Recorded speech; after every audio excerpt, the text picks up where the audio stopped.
They say memory is a ghost that lives in the walls. I never believed that, until we went to the cabin. We were supposed to be off the grid. No phones, no Wi-Fi, no distractions. Just the six of us, some drinks, a generator, and a weekend to forget everything. It was meant to be for Mel. Her sister vanished in these woods 2 years ago, no trace, no suspects. And now she wanted closure. I should have said no.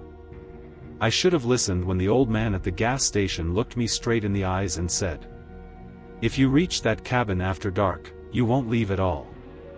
We laughed it off. We always laugh, until the screaming starts. We reached the cabin at 5:42 p.m. I remember that time exactly. It's the last normal minute I ever lived. It was bigger than I expected, 2 floors, gray cedar panels, porch lights flickering like dying fireflies. It looked abandoned. But the door was unlocked. Mel, holding a crumpled photo of her sister, led the way in. She was pale, quiet, and focused, like someone preparing for war. Nina and Abel, the couple, headed to the upstairs room. Max went straight to the generator out back. Logan and I brought in the bags. Inside, the cabin smelled like wet stone and old smoke.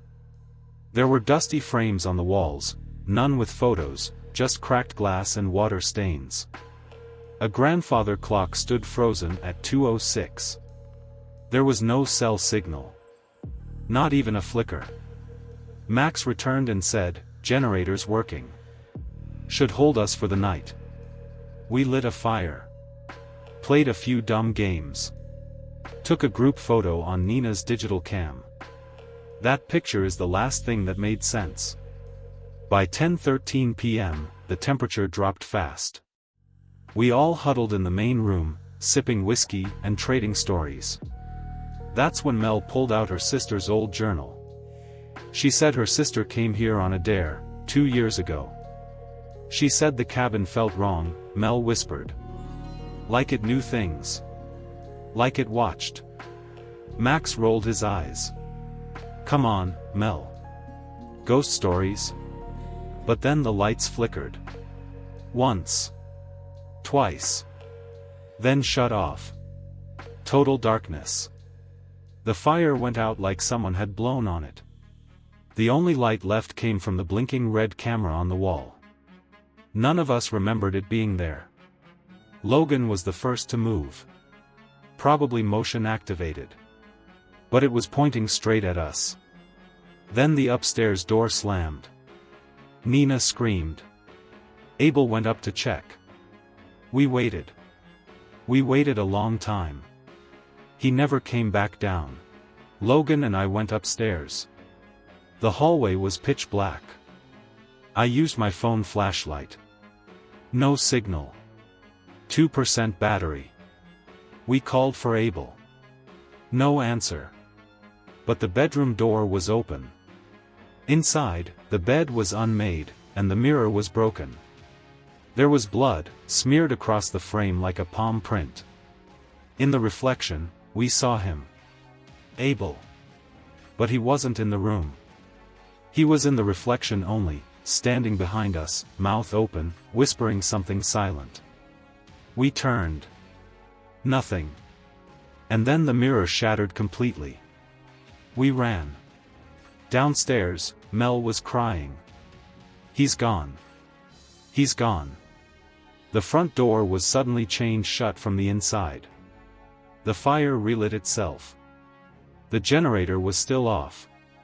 And then the grandfather clock began ticking again, starting from 2:06. Suddenly, Nina walked in from the back porch. Smiling. Dry. Calm. Not a scratch on her. I stared. Nina, where's Abel? She tilted her head. Who? The air turned heavy. Mel backed away slowly. We need to go. Now. But we didn't move. Because outside the window, was Abel's face, pale, bloody, pressed to the glass. His eyes were missing. And he was smiling. We screamed. We grabbed flashlights and axes and tried to break the windows, but they wouldn't break. The cabin wouldn't let us leave. Then everything reset. Like a hard cut in a film. The fire went out. The clock snapped back to 2:06. All lights cut. And we were standing at the cabin door. Bags in hand. Outside. As if we had just arrived. Mel dropped her bag and collapsed to her knees. No, no. This already happened. Nina blinked. What do you mean? Mel pulled out her phone, still dead, but the screen flashed for a second. It was the group photo. But Abel wasn't in it. He was missing. From the photo. From her memory. From everything. Only we remembered him. Night after night, we died.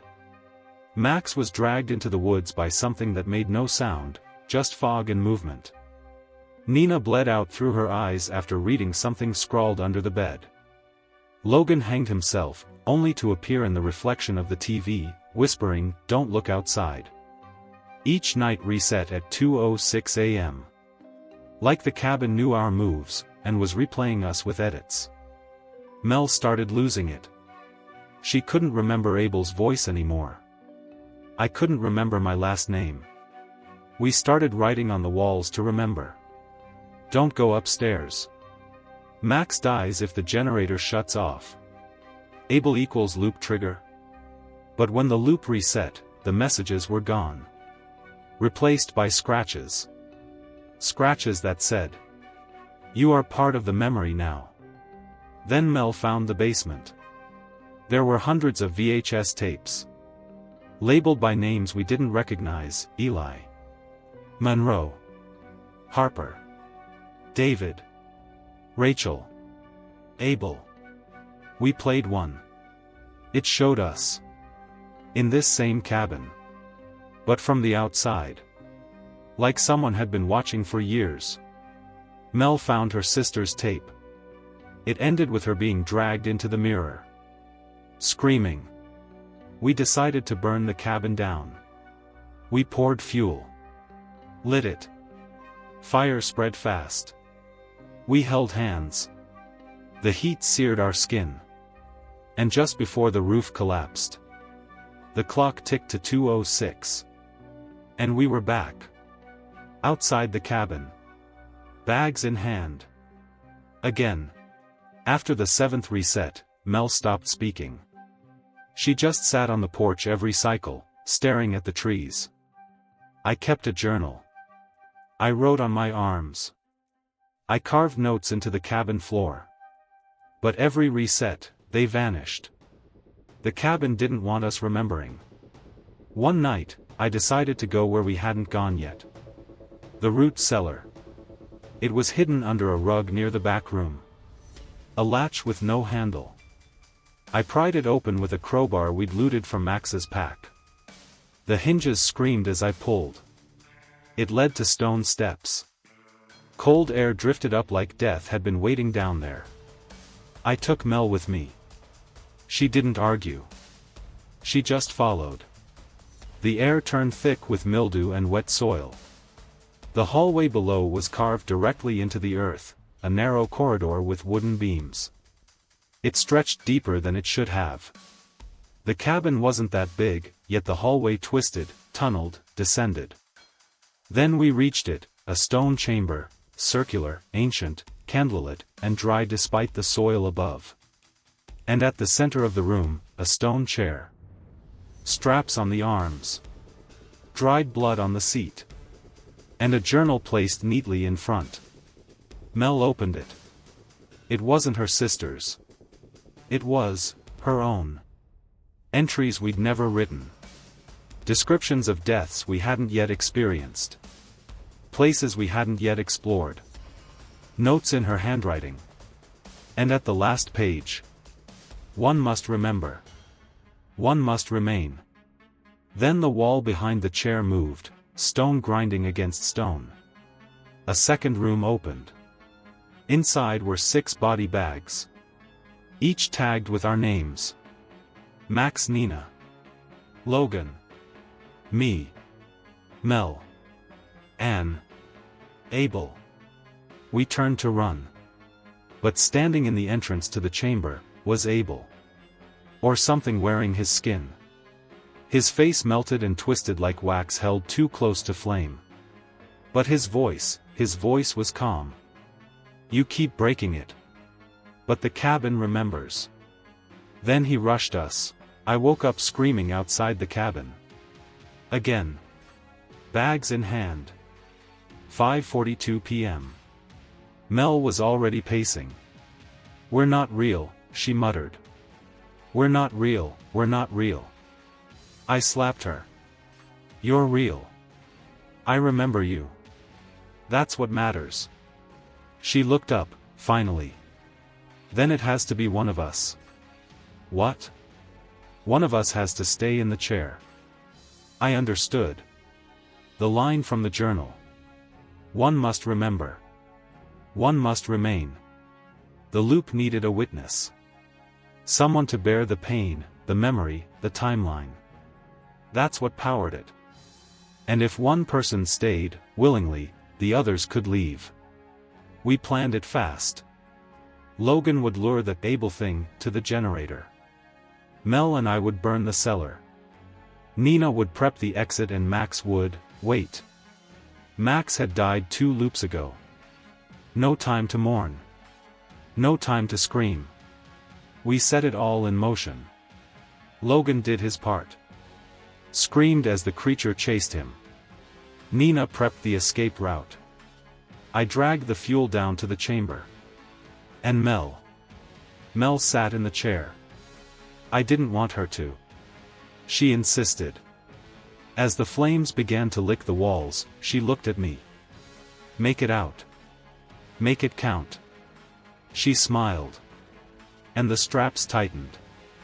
I ran. Smoke chased me like hands. The cabin howled. Literally, like the walls themselves were screaming. I reached the front porch. Nina was there. We jumped together off the porch, into the snow. And the world blinked. I woke up in a hospital. Fluorescent lights. IVs. Cold sheets. Doctors said I had been found near Black Hollow Forest, unconscious, dehydrated, muttering names. They said no cabin exists out there. Nina didn't survive. Her body was found at the trailhead, frozen solid, eyes wide open. Mel? No record. No remains. But when they gave me my things, my phone was fully charged. One photo remained in the gallery. It was the group photo. The first night. But this time, I wasn't in it. Just Mel, Max, Nina, Logan. And Abel. All smiling.